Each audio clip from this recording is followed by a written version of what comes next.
Rusia volvió a lanzar un misil hipersónico contra Ucrania. Por tercera vez usó el Oreshnik y esta vez para golpear la región de Kiev. El Kremlin dice que es en retaliación por los ataques ucranianos, luego de que el ejército de Ucrania lanzara drones contra una residencia estudiantil en la ocupada región de Lugansk. Antes de ambos bombardeos ha habido un repunte de ataques. Aquí les contamos más. Los perros rastreadores buscan cadáveres, mientras las excavadoras retiran los escombros. Los equipos de emergencia siguen trabajando este lunes en toda Kiev, después de que la ciudad fuera azotada durante el fin de semana por uno de los ataques aéreos más intensos de la guerra. Más de 50 lugares resultaron afectados en la capital y sus alrededores. 4 personas perdieron la vida y casi un centenar resultaron heridas. Llevo viviendo aquí desde finales de 2023. Es la primera vez que presencio un ataque tan terrible que se prolongó durante tanto tiempo. El Ministerio de Defensa ruso afirma que ha desplegado el Oreshnik, su misil hipersónico más avanzado. Viaja a más de 10 veces la velocidad del sonido. Es difícil de interceptar y puede transportar ojivas tanto convencionales como nucleares. Esta sería solo la tercera vez que se utiliza en el conflicto. Moscú afirma que los ataques fueron una represalia por los ataques ucranianos contra su propia infraestructura civil y acusa a Kiev de haber atacado una residencia de estudiantes en Starobilsk, ocupada por Rusia, una acusación que Kiev niega rotundamente. Solo atacamos objetivos militares, ya sabes, instalaciones militares o de fabricación de drones de Rusia o su sector energético. Cuando venden energía, ya sabes, están financiando a su ejército y estos son objetivos civiles, museos, escuelas, simples viviendas.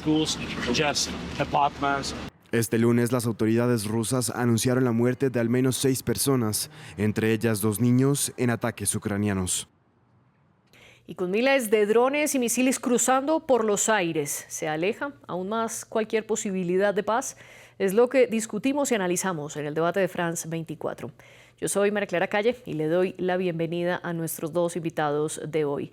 Nos acompaña desde Santiago Yuri Yudjin, embajador de Ucrania en Chile. Y también está con nosotros Cristian Lamesa, analista geopolítico y escritor, autor del libro La paternidad del mal, los cómplices de Hitler. Él está en Pergamino, Argentina. Bienvenidos ustedes 2 a este espacio y antes de comenzar los invito a ustedes 2 y también a toda nuestra audiencia a que nos sigan en redes sociales y se informen a través de ellas. Estamos como @France24-ES. Y también pueden escucharnos a través de Apple Podcasts, Spotify, Deezer y TuneIn. Embajador, comienzo con usted. ¿Se puede decir que este ataque fue el más letal que ha desplegado Rusia en contra de Ucrania? ¿Y por qué, sobre todo en las últimas semanas, hemos visto que cada vez que Rusia lanza cientos de drones contra Ucrania, hablamos del peor ataque? Buenas tardes, María Clara. Buenas tardes a todos. No podemos decir que este ataque fue el más letal de todos, porque gracias a Dios solo se conoce 4 personas muertas en toda Ucrania, 2 de ellas en Kiev y cerca de un centenar de heridos. Y eso fue porque la población ucraniana está más preparada para ese tipo de ataques. También fuimos avisados, pero además llevamos 4 años y 3 meses defendiéndonos y esos ataques son casi cada semana o 2 veces a la semana. Y la gente sabe lo que hacer en caso de ataque con misiles balísticos. Sabe dónde están los refugios más cercanos, sabe dónde protegerse. Y por eso no hubo tantas víctimas fatales en este caso. Pero una semana antes, le recuerdo, el 14 de mayo, hubo un ataque que tuvo 24 víctimas mortales solamente en Kiev, al caer un edificio residencial tras un impacto directo de un misil ruso o de un dron ruso. O sea que los ataques son frecuentes, son mortíferos, pero bueno, como que ucranianos ya estamos más habituados a cómo protegernos en caso de esos ataques que son indiscriminados porque, como bien se dijo, están afectando las cosas residenciales, edificios residenciales, iglesias, museos, escuelas, etcétera. O sea, objetos puramente estratégicos, por así decirlo. Y además de ese ataque del 14 de mayo de Rusia en contra de Ucrania, el 17 de mayo Ucrania también lanzó cientos de drones en contra de territorio ruso, donde mató al menos a 3 personas. Cristian Lamesa, ¿a qué se debe este repunte de lanzamientos de drones por lado y lado? Bueno, yo creo que en parte tiene que ver con una necesidad que tiene el régimen de Kiev de mostrarle a sus patrocinadores, especialmente los europeos, que está todavía en condiciones de llevar adelante esta guerra para seguir teniendo, por supuesto, que el financiamiento y la ayuda por parte del globalismo europeo, ya que sabemos que a partir de la llegada de Donald Trump a la presidencia, el apoyo por parte de Estados Unidos ha menguado bastante. Y aparte, yo creo que también hay un incremento de la respuesta por parte de Rusia, ya que evidentemente, y es bastante claro, y más que nada se hace patente con el criminal ataque a esta escuela pedagógica y a este dormitorio, a esta residencia estudiantil, que el pueblo ruso está exigiendo una actitud más contundente por parte del gobierno, que ha tenido, a mi modo de ver, una preocupación por llevar adelante una guerra de desgaste que afectase lo menos posible a la población civil. No así por parte de Ucrania contra la que declara su propia población, porque según el discurso ucraniano, la gente del Donbass son ucranianos y así todos se han visto atacados de forma muy contundente la población civil. Y digo, no solo ahora, sino desde 2014, después del inicio de la guerra civil, del golpe de Estado contra Yanukovych, y por eso existe, por ejemplo, el Paseo de Los Ángeles en Donetsk, que recuerda a las víctimas, a los niños víctimas de estos ataques.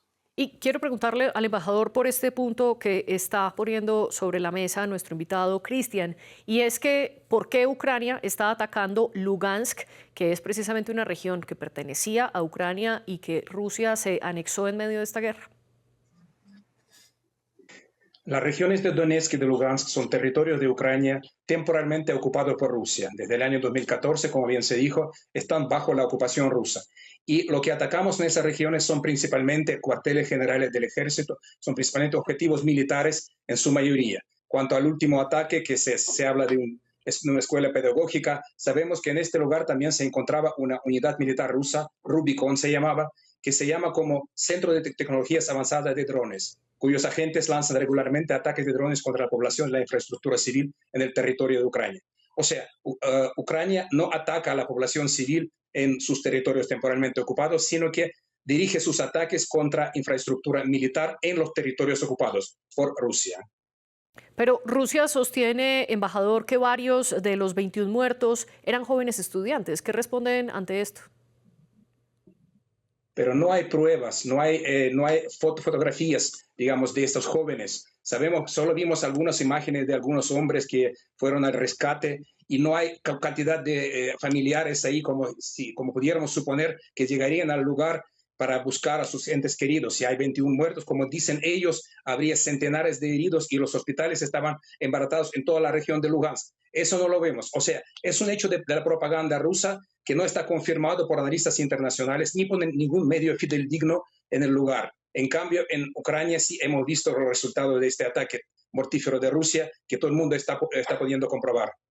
Y quiero primero darle la posibilidad a Cristian Lamesa que pueda responderle a lo que plantea el embajador Diudin, especialmente sobre el Centro de Tecnología Avanzada de Drones Rubicon, que se hallaba precisamente en este sitio de Lugansk atacado por Ucrania.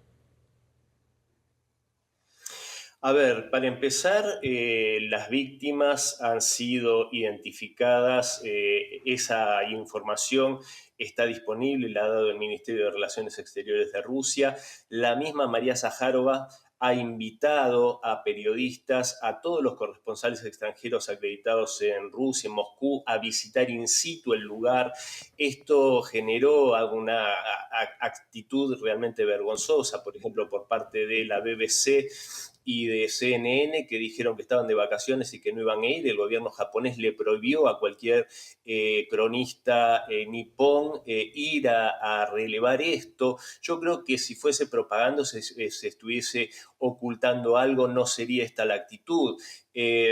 Los niños, las niñas, los adolescentes han sido identificados, estaban las familias y estaba todo disponible para que los periodistas que sí concurrieron pudieran levantar y tal como levantaron esa información y esos datos. Yo sinceramente no sé si tal vez han tenido mala información respecto de esto de esta unidad Rubicón. Lo que sí está muy claro es que este lugar estaba identificado como una residencia estudiantil, una escuela pedagógica, y no fue uno, no fue un dron, no fueron dos, fueron 3 oleadas, o sea que se hizo de la forma más premeditada para generar la máxima destrucción posible.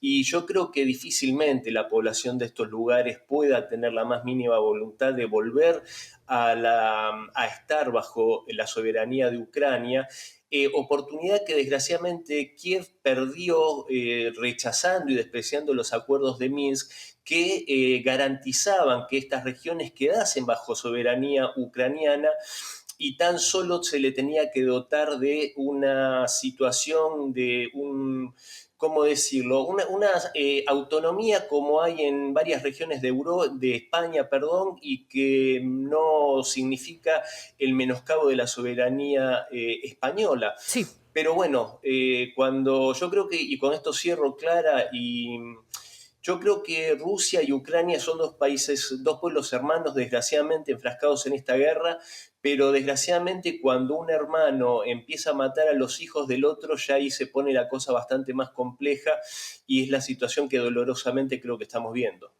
Usted habla de los ataques en contra de objetivos civiles claramente identificados como civiles. En efecto, es una violación al derecho internacional atacar un lugar donde se sabe que hay personas civiles y donde se supone no hay objetivos militares. Esto desde el Estatuto de Roma. Pero, Cristian, volvamos sobre ese punto de atacar objetivos que claramente son civiles. Y se lo pregunto por ese ataque que lanzó Rusia el 14 de mayo. El centro de datos del New York Times, que utiliza información de la Fuerza Aérea Ucraniana, reporta cerca de 1.400 drones y misiles disparados en un solo día por parte de Rusia hacia Ucrania.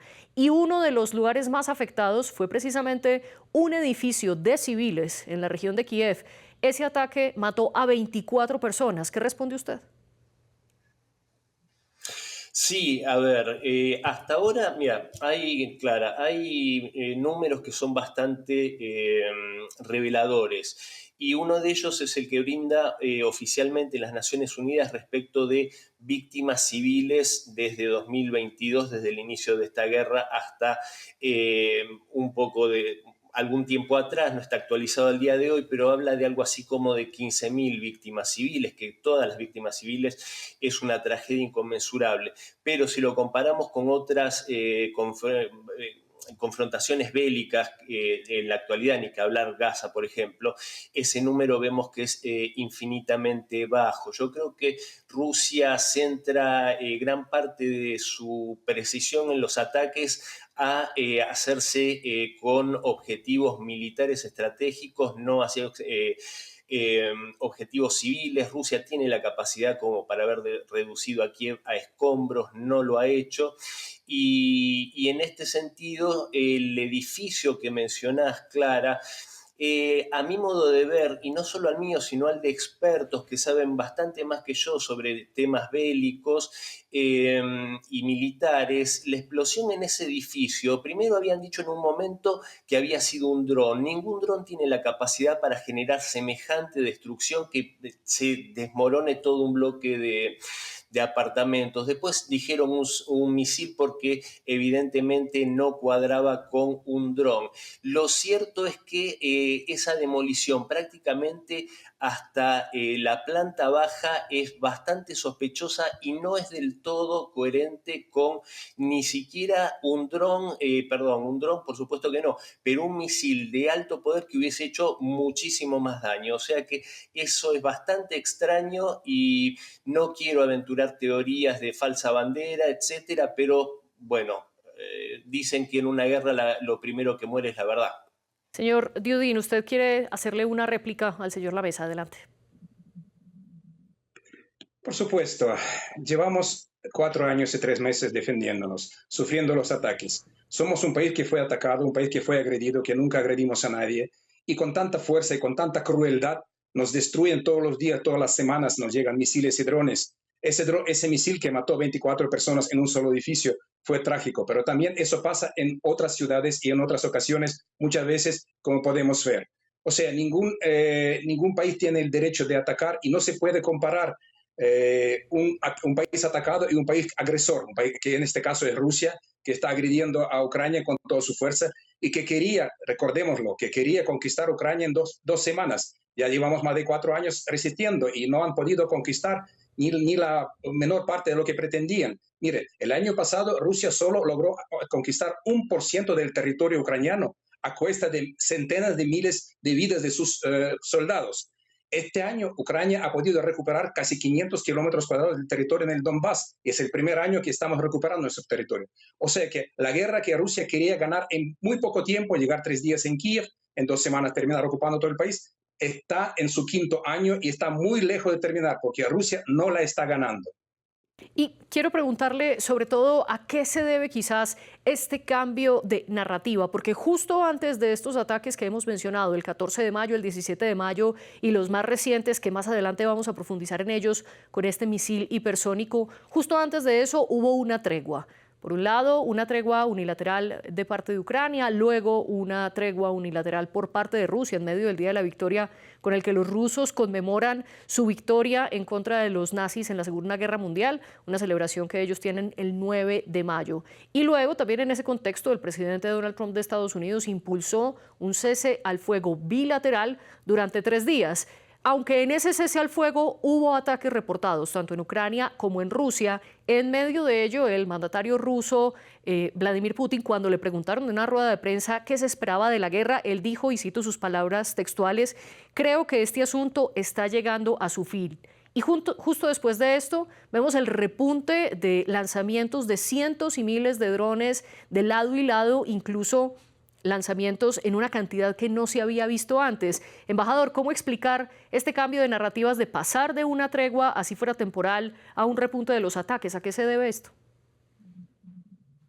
Si me permite, Clara, primero quería contestar el tema de retaliación, que supuesta retaliación que hubo este último ataque del 24 de mayo. Mira, ese tipo de ataques con centenas de drones, 600 drones, 80 misiles balísticos de crucero, no se preparan en un día, en 2 días, se preparan durante semanas o meses. O sea, no fue una retaliación, fue una operación bien preparada, pero los rusos, como siempre, sacaron el contexto supuestamente por retaliar a algo que no había sucedido.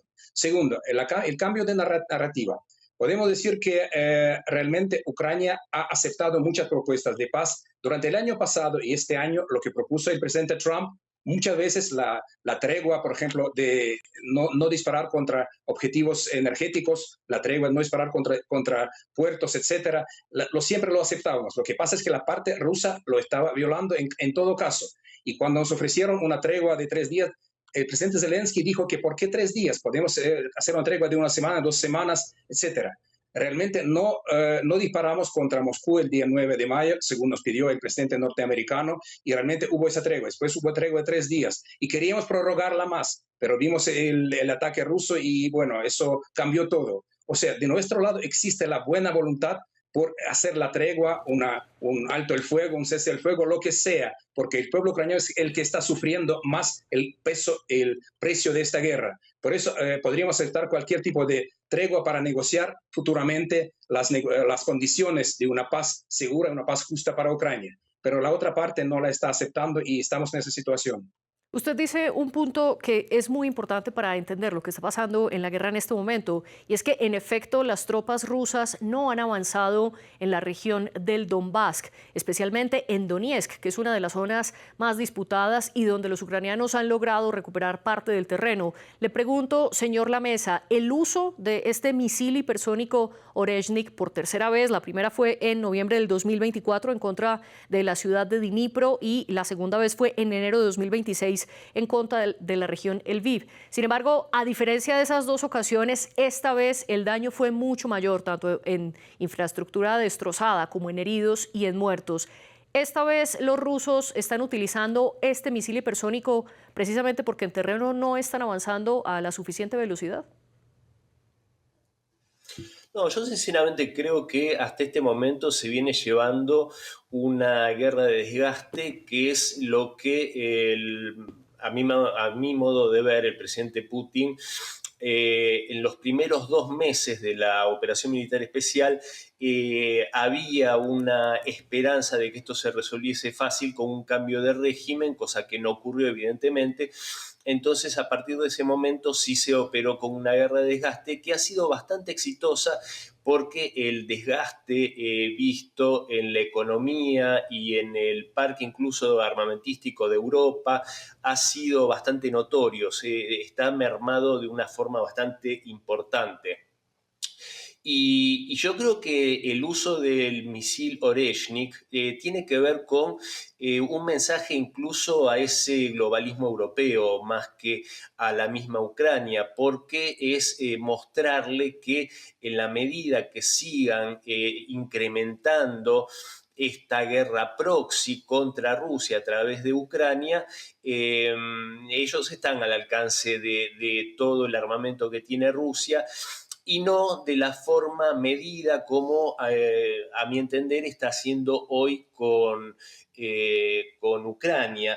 Y en este sentido quiero señalar algo, si me permitís, Clara, muy brevemente, porque yo decía de los acuerdos de Minsk, pero el señor embajador sin duda debe tener en mente cuando desgraciadamente se abortaron los acuerdos, que ya había un borrador firmado en Estambul a principios de 2022, en marzo, abril, si no me equivoco, que establecía justamente esto que yo decía antes, ¿no? Este estatuto autonómico para estas regiones, el respeto a la lengua rusa y una serie de cosas, y que permitían que siguieran bajo la soberanía ucraniana. O sea que Rusia no pretendía conquistar toda Ucrania en 2 semanas. Yo en eso estoy un poco en disidencia, me parece.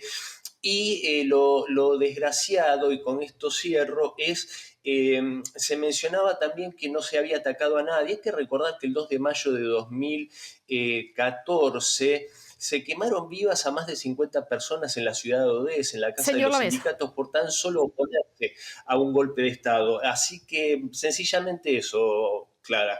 Discúlpeme, lo interrumpo, pero es preciso concentrarnos sobre todo en los hechos más actuales, pues por cuestiones de tiempo no podemos debatir en lo que ha pasado en la última década. Pero quiero preguntarle al embajador, el señor Lamesa decía que este uso del misil hipersónico Oreshnik responde más a un mensaje al globalismo europeo para que deje de respaldar a Ucrania y de hacer lo que Cristian Lamesa llama una guerra proxy, utilizando a Ucrania como un vehículo para atacar a Rusia. Usted y desde Ucrania también, ¿cómo leen este uso del misil Oreshnik? Y además es preciso recordar, este misil hipersónico tiene la capacidad de llevar ojivas nucleares y por ende, de hecho, al punto que los tratados nucleares que tenían Estados Unidos y Rusia obligaban a los países a que cuando usaran un tipo de misil como Oreshnik se debían informar previamente, y en las dos ocasiones que Rusia lanzó el Oreshnik contra Ucrania le avisó de manera previa a Estados Unidos que lo iba a hacer. En este tercer envío, en este tercer lanzamiento, no se tiene información de si informó o no. A lo que voy con esto esto muestra la potencia que tiene este misil y que va a una velocidad 10 veces superior a la velocidad de la luz, al punto que los sistemas de defensa Patriot de Estados Unidos no lo pueden destruir. ¿Qué significa entonces que un misil de este calado golpee por tercera vez a Ucrania? ¿Cómo lo leen ustedes, embajador? Un misil que vale $40 millones llega a Ucrania y solo lo que hace la destrucción de algunos garajes ahí en la región de Bila Tserkva, a 80 kilómetros de Kiev, no destruye nada de objetivos militares ni nada. Es una clara señal, es un aviso, y no un aviso para Ucrania. Estoy de acuerdo con eso, porque en Ucrania ya no tenemos miedo. O sea, ya fuimos tantas veces bombardeados con todo tipo de misiles que más uno, bueno, y además sabemos que difícilmente Rusia podría usar ojivas nucleares, porque sería la violación de todos los tratados internacionales, y por supuesto eso requeriría la respuesta inmediata de otros países nucleares, y eso es un peligro muy grande para Rusia también. Así que lanzarlo así, sin ojivas nucleares, sin ojivas de cualquier tipo, solamente, bueno, metal, el que llegó y que hizo unos agujeros de 2-3 metros en la tierra y no causó ningún daño, es francamente un aviso a los europeos que sí pueden ser atacados por Rusia. Y los europeos están conscientes de eso. El hecho de que están rearmándose, están preparándose más, invirtiendo más recursos en su defensa, sobre todo los países más cercanos a Ucrania, como Polonia, como los países bálticos, porque sienten que si Ucrania cae, ellos pueden ser los próximos, porque Rusia no va a parar ahí.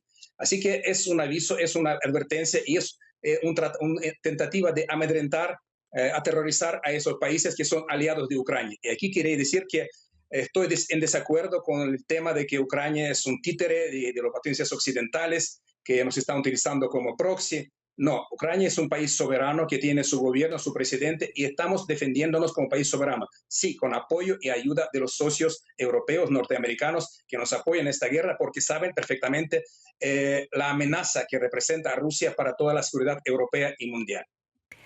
Ustedes dos coinciden, quizás en lo único en lo que han coincidido en este programa es que Rusia está rechazando el apoyo de los europeos y desde Europa están sintiendo esa amenaza. Desde el resto de Europa, concretamente de la Unión Europea, la amenaza se siente especialmente en los países bálticos, precisamente por su cercanía de ubicación a Rusia y también a Ucrania, al punto que, por ejemplo, el presidente y el primer ministro de Lituania tuvieron que refugiarse de urgencia en un búnker subterráneo por la presencia de drones en el país.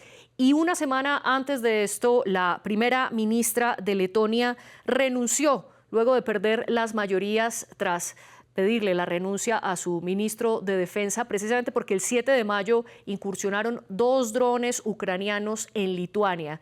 Y esto hizo el hecho de que no hubiera unas defensas aéreas activas y fuertes, hizo que tumbara al gobierno. Le quiero preguntar, Cristian, ¿qué tan latente es esa amenaza para los países bálticos y qué tanto pueden temer, sobre todo de parte de Rusia y también de los drones ucranianos?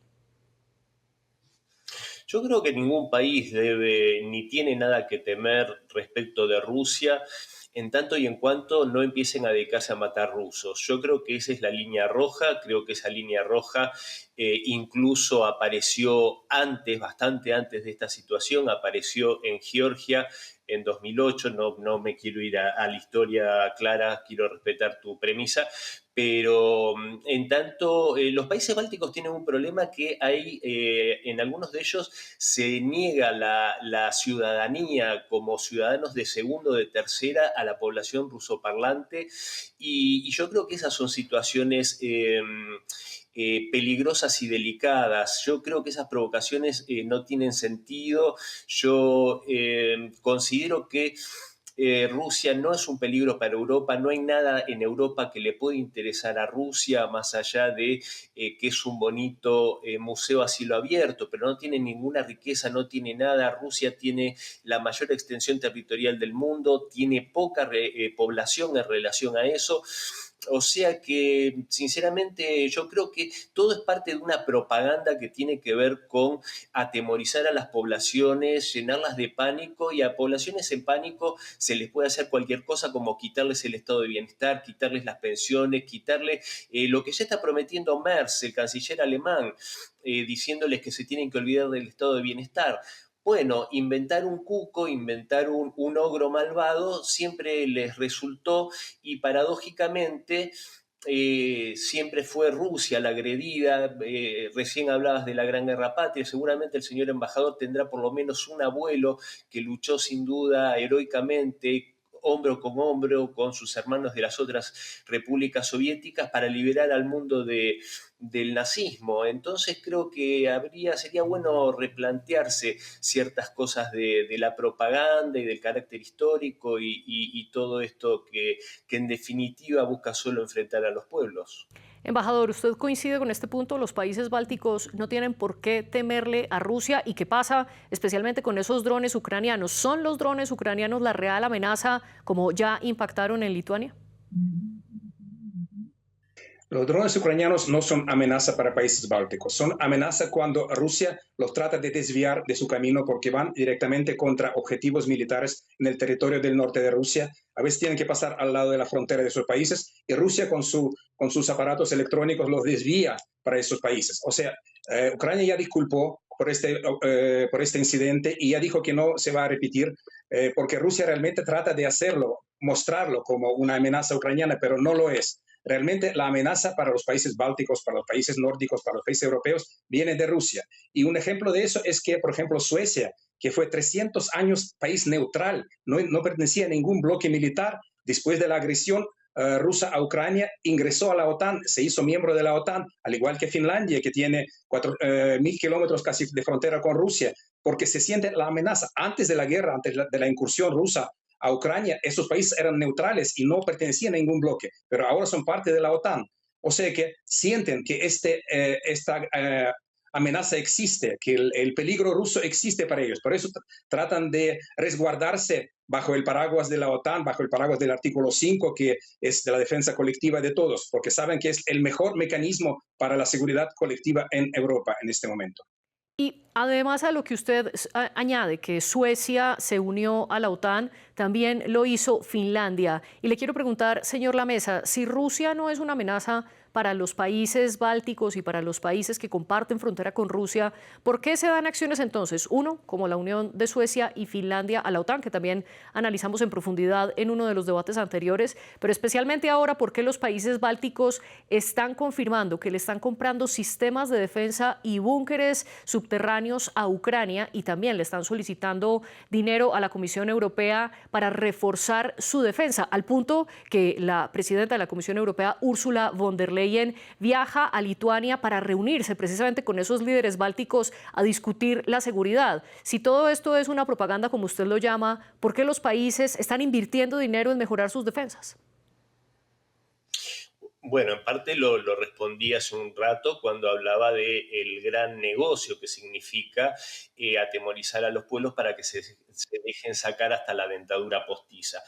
Dicho esto, desgraciadamente en varios países exsoviéticos, como los países bálticos, algunos otros, han llegado al poder las élites políticas que en su momento tenían gran simpatía y fueron colaboradores del nazismo en la Segunda Guerra Mundial. Evidentemente, al volver a tener poder, y digo esto no es casual, digo porque, por ejemplo, justamente en Ucrania, figuras como Stepan Bandera o Shukevich, que fueron colaboracionistas nazis, hoy son glorificados como héroes. Bueno, en ese sentido, por supuesto que hay un encono contra la figura de Rusia como heredera de la Unión Soviética por haberlos vencidos en la Gran Guerra Patria.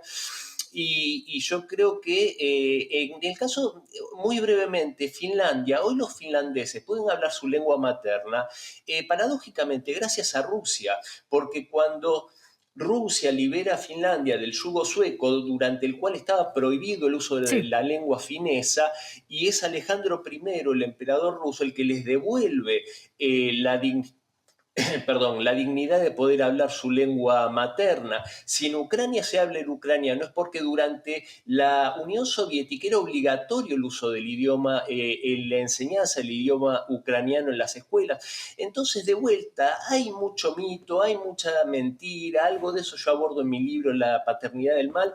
Entonces, y con esto cierro, Clara, es muy fácil aterrorizar a los pueblos con información tergiversada, prohibiendo que se escuche la otra campana, por eso prohíben los medios rusos internacionales en Europa, violando la libertad de expresión y de comunicación.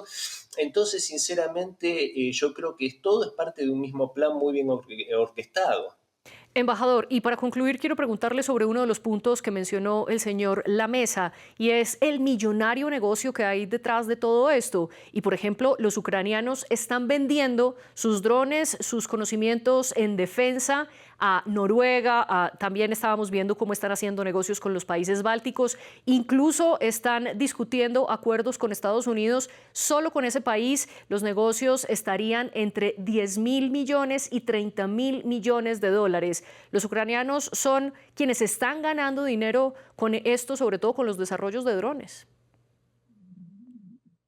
Ucrania necesita de dinero, Ucrania necesita para poder resistir, para poder producir más equipamiento militar y comprar más equipamiento para poder defender y resistir, necesita de dinero. Por eso estamos ofreciendo a los países bálticos, nórdicos, Estados Unidos, pero también a los países del Golfo Pérsico, nuestras tecnologías de drones, donde somos el número uno del mundo. Gracias, lamentablemente a esta guerra, hemos desarrollado unas tecnologías muy modernas y la guerra actual se ha convertido en una guerra de drones.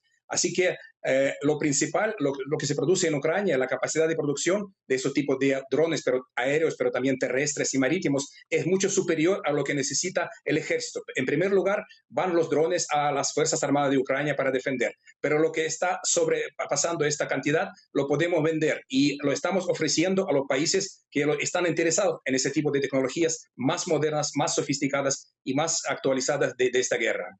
Embajador de Ucrania en Chile, Yuri Dudin, y analista Cristian Lamesa, gracias por estar con nosotros aquí en el debate de France 24. La jefe de edición de este programa fue Laura Garzón y la productora de invitados, Melissa San Miguel. Gracias a quienes están detrás de cámaras haciendo este programa posible, a todo nuestro equipo de redes sociales y a ustedes por vernos y escucharnos una vez más.